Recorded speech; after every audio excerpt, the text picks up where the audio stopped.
Hello, hello. We're just about ready to start.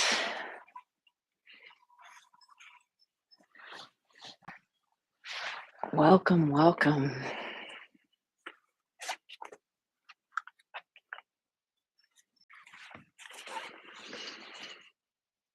Collect what you need for our half hour together.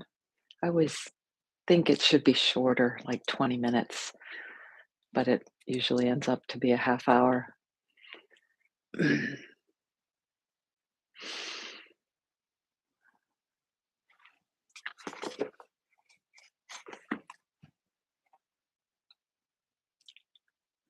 So great to be here together. I think that must be Mary Beth. Hi. Lovely to see you through the chat. See you. So I'm aLex and we're here through Sun and Moon Yoga Studios portal on YouTube. What a blessing. So many blessings. It's a wonderful practice to remember that. Recently, this past week, I had a bout with a mood that was not pleasant, a mood that was not pleasant. And I was happy that I could remember a therapist, one of my early therapy lessons that to remember, and it's also a spiritual lesson to remember that it won't stay this way. It was such a good thing to know. So when certain states, especially certain sad states for me, they seem to really linger. They feel like they're permanent, and that's kind of in, but they're not. Thank goodness. And that's a little bit along the lines of what the theme I'm thinking of today of giving and receiving that flow um, and especially the transactional feeling that can come with that from our social or commercial kind of milieu.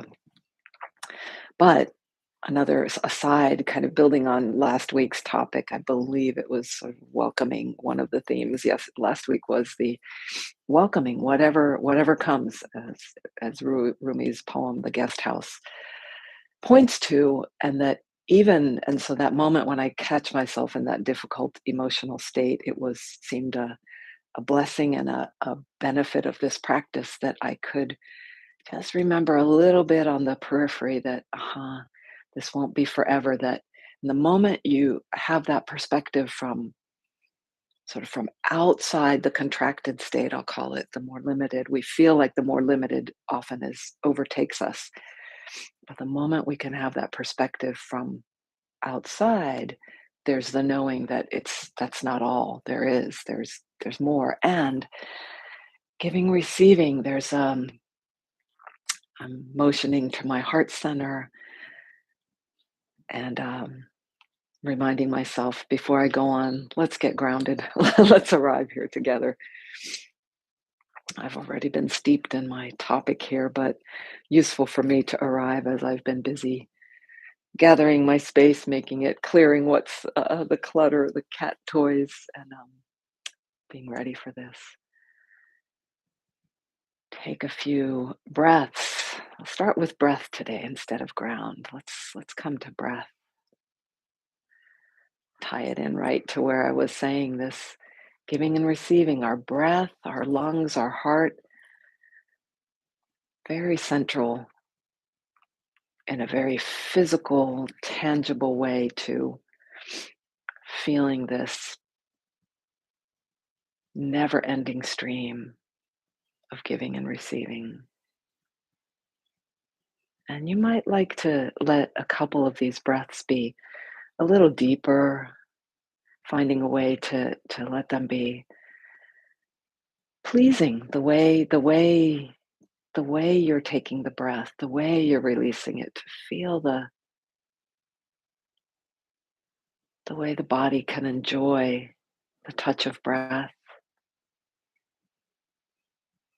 maybe even the way the breath can enjoy the touch of the body.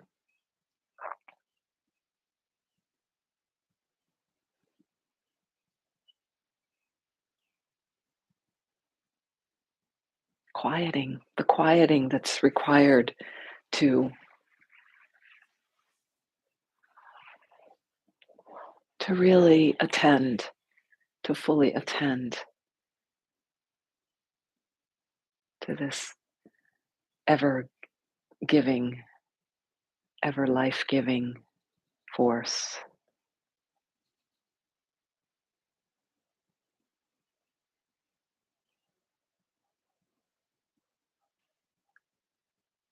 So there's this exchange of breath for our body, the oxygen coming in, the carbon dioxide going out, and then the exchange that happens so close by, connected at the heart, where the blood comes in to receive, um, in one of the chambers, right? It receives the oxygenated blood coming from the lungs. As I'm saying this, it's like I'm not sure I remember all the anatomy of the physiology of how that happens, the transmission, the exchange from the lungs, where the I guess it's maybe the hemoglobin molecules that pick up the oxygen from the no, that's iron. I don't know who picks up the oxygen from the lungs. It's delivered to through the blood, carried on the blood to the heart. That's circulated through the whole body. You might just feel from the heart the outward flow, even if you can't literally feel it, just kind of trace with your attention out through the shoulders and arms and hands, out through the core of you and down as the blood vessels come down through the hips, core, and the pelvis, the legs, the feet, and up to the neck and head, to the brain and eyes and ears, and back, collecting. Oxygen gets there, and then the veins collect and transmit the blood back to the heart, carrying the carbon dioxide, the refuse, and that gets given back to the lungs and back out for plants to use that for their cycles.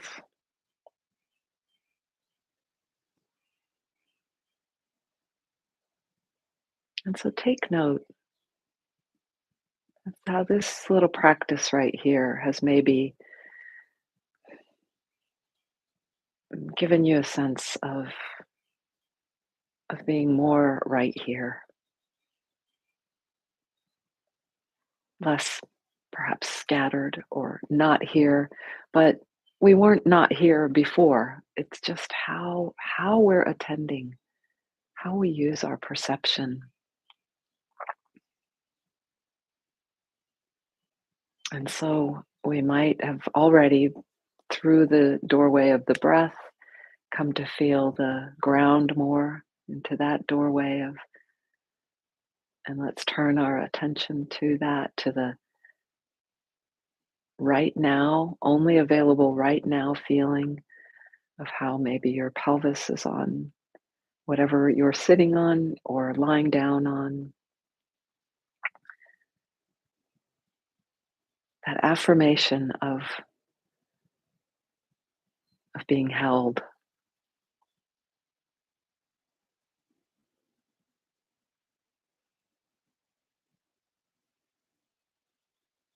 through the body, through sensing in the body. And this is so key to keep including the sense of our body, not in a burdensome way, but in just this easily open way to include that in whatever we're doing. And we're simplifying it to this stillness,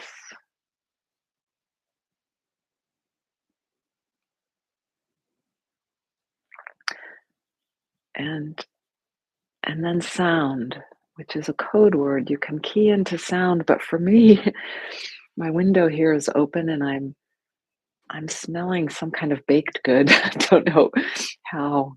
There's nothing baking in this house, but smelling something maybe like pancakes. Maybe the family next door is making pancakes. Maybe it's my imagination.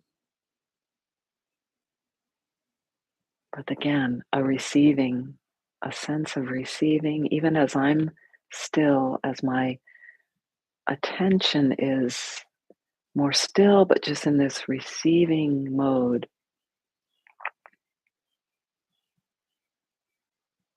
And so the out there blending with the in here and going back out with the senses that can reach out, but they can also invite in, but they're really just right here.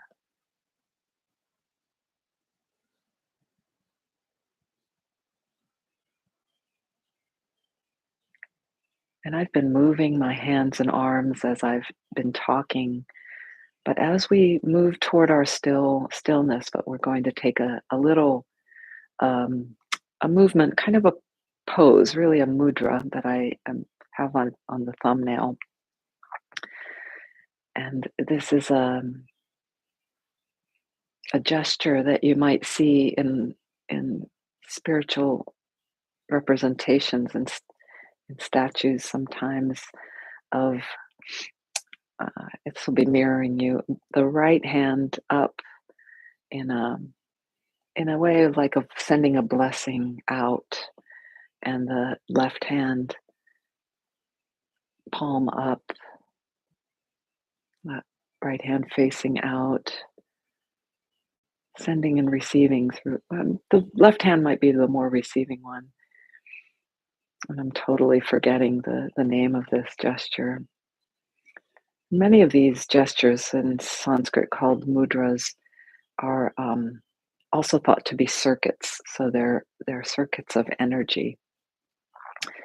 And as you perhaps take this with me, this gesture, you can do it lying down as well. If you're lying down or standing up,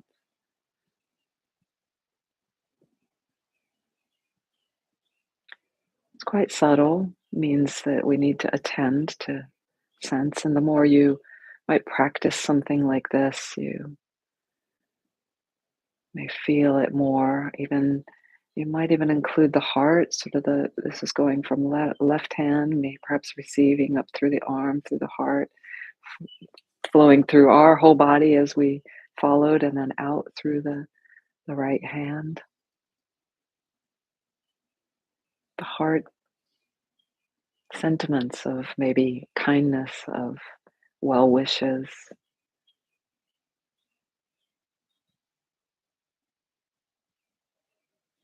And so we have this for ourself, but we use it for our own self, but then we send it back out, and it's always coming back in. And you might even feel that there's maybe, this is coming to me first, there feels like a sending out that I'd like to do. That's my tendency to send out more. So that's where I went first, but you might, and that's fine. And then equally, you might even have some specific beings or topics that you're sending that heart sentiment out to, and then receiving it. Linger with that as long as you like, and then you can receive it back in to yourself from any source. Once I chose trees to be my source. Today, I think sun is coming to me, the sun's energy. Could be from a person or a pet, uh, an art form, a musical piece. To receiving kindness, beauty, peace, joy.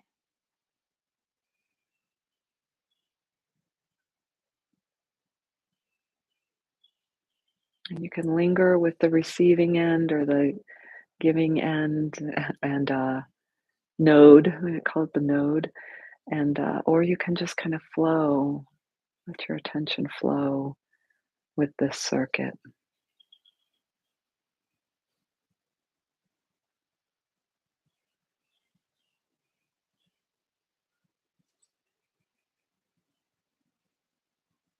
And you can stay here a little while longer.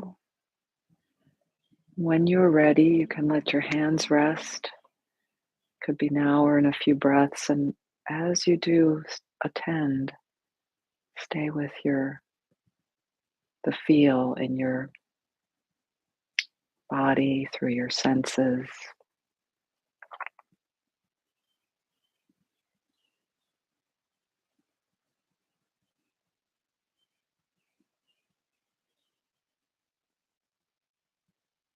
Perhaps noticing what's been received, what's been lost, perhaps. So nothing is ever truly lost as it changes form and comes back to us.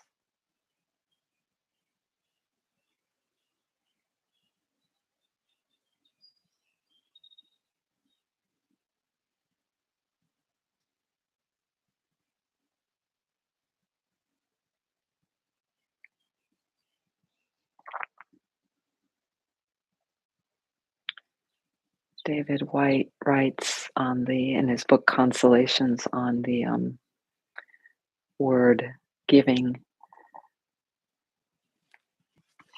Is that it? No, under the word rest.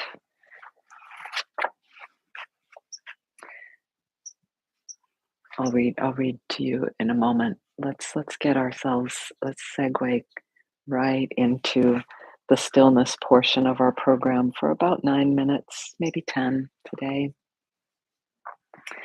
And so you might feel from the practice we've just done that you might feel how stillness is here for you already. And you might make just any adjustments you need as we begin.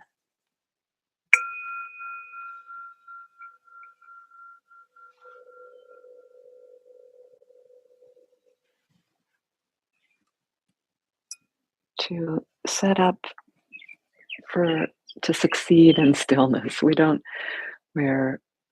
may not be sure of what obstacles to stillness may come, but can do our best from what we've experienced so far.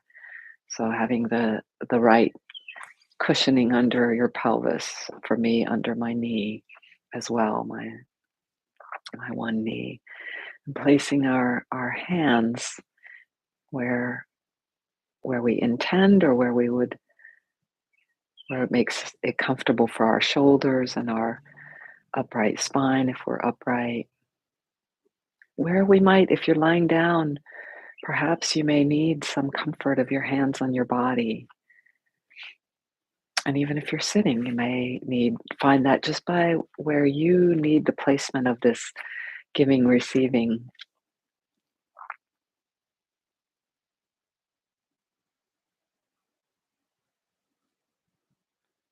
And the stillness is important in a way to simplify, to simplify toward clarity, toward knowing, toward becoming more intimate with our own attentiveness.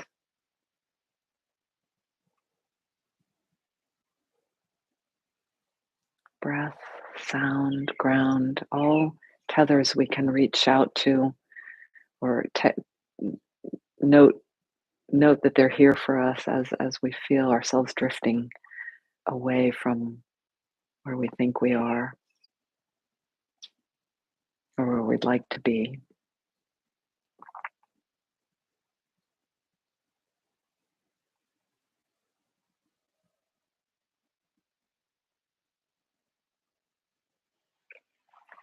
I'm just going to read you a little portion of this essay on rest. is the conversation between what we love to do and how we love to be. Rest is the essence of giving and receiving, an act of remembering imaginatively and intellectually, but also psychologically and physically. To rest is to give up on the already exhausted will as the prime motivator of endeavor, with its endless outward need to reward itself through established goals. To rest is to give up on worrying and fretting and the sense that there is something wrong with the world unless we are there to put it right. To rest is to fall back literally or figuratively from outer targets and shift the goal not to an inner static bullseye, an imagined sense of perfect stillness, but to an inner state of natural exchange.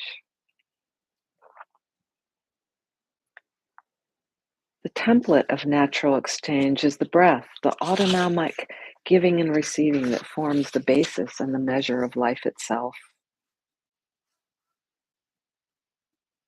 When we are rested, we are living, we are a living exchange between what lies inside and what lies outside. When we are an intriguing conversation between the potential that lies in our imagination and the possibilities for making that internal image real in the world. We are rested when we let things alone, let ourselves alone, and do what we do best. Breathe as the body intended us to breathe, to walk as we were meant to walk, to live with the rhythm of a house and a home, giving and taking through cooking and cleaning.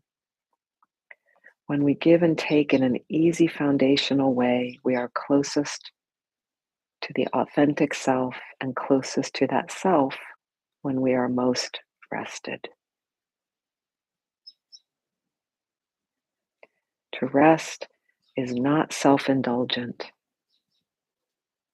To rest is to prepare to give the best of ourselves and to perhaps most importantly, arrive at a place where we are able to understand what we have already been given.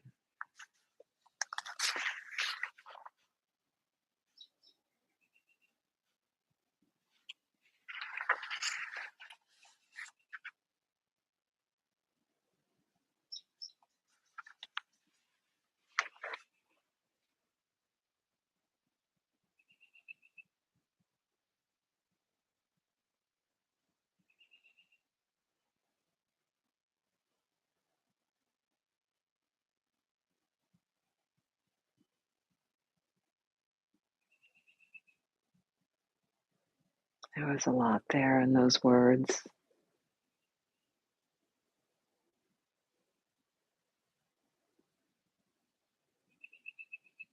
but my main interest, interested in all that, but the main interest was the how rest helps us to tap into this feeling of giving and receiving, the knowing.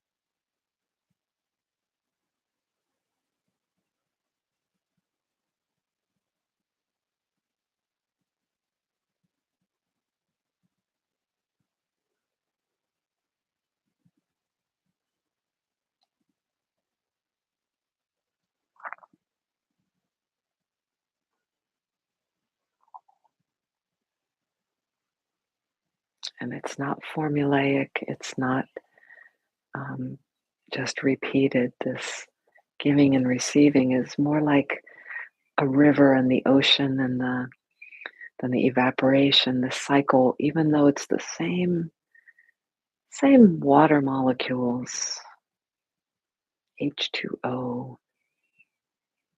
or these oxygen and carbon dioxide molecules,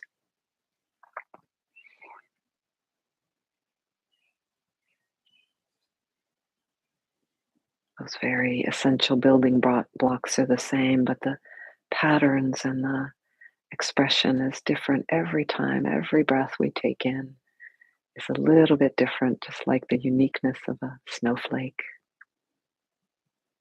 or a lot different.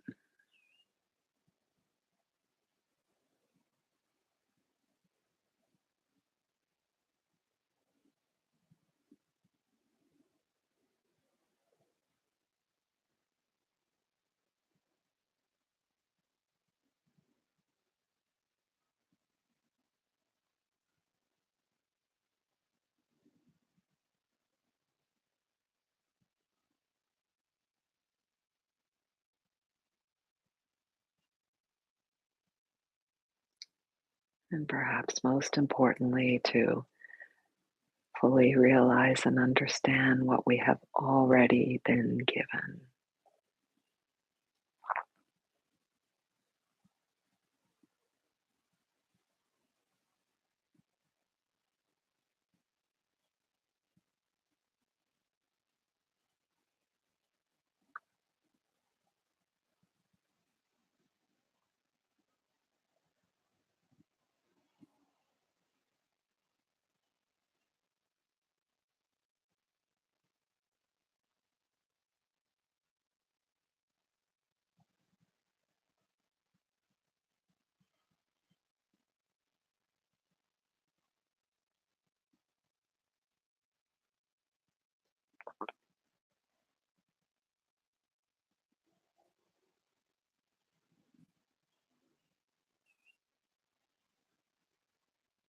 So, as we take the last few breaths together, take note of how you have been rating yourself, if that's something that happens for you and happening today. Good meditation, bad meditation. Perhaps if you were had to come back 50,000 times in this in this 10 minutes, or perhaps you've been totally obsessed with something and you're just now coming back, just when it's getting to its end. You came back. Is that's the perfectest meditation, as Christine Clardy shared in a story when she guided meditation on Friday for Jackie's class.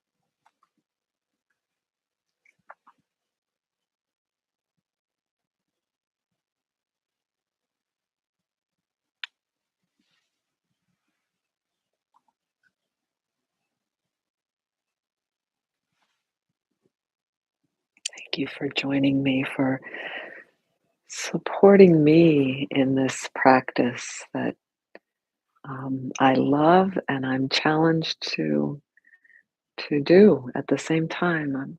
Stillness, I have a great resistance to stillness, and so by having this time with you helps me, and also gives me an opportunity to share what I'm passionate about.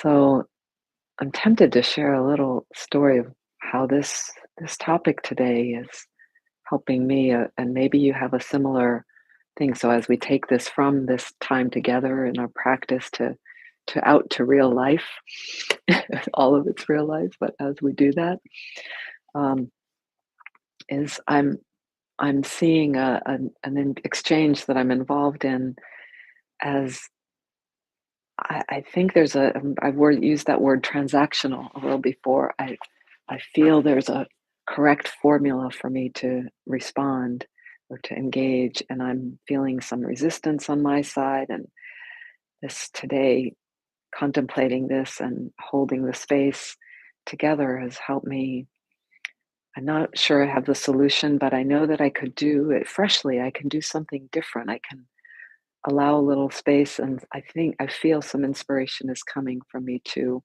not drop into a pattern where I think I'm going to respond a certain way and I'm anticipating a certain response.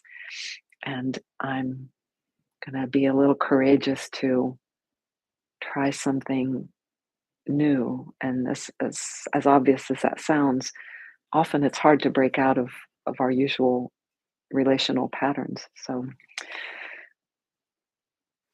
thank you for being with me, and enjoy your week. Check out our offerings on sunandmoonstudio.com, and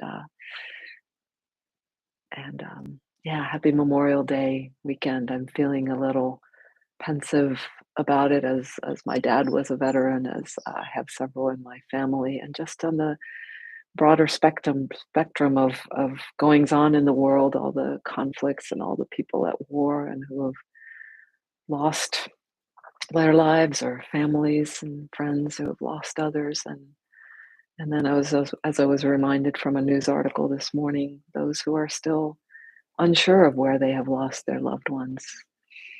So lots to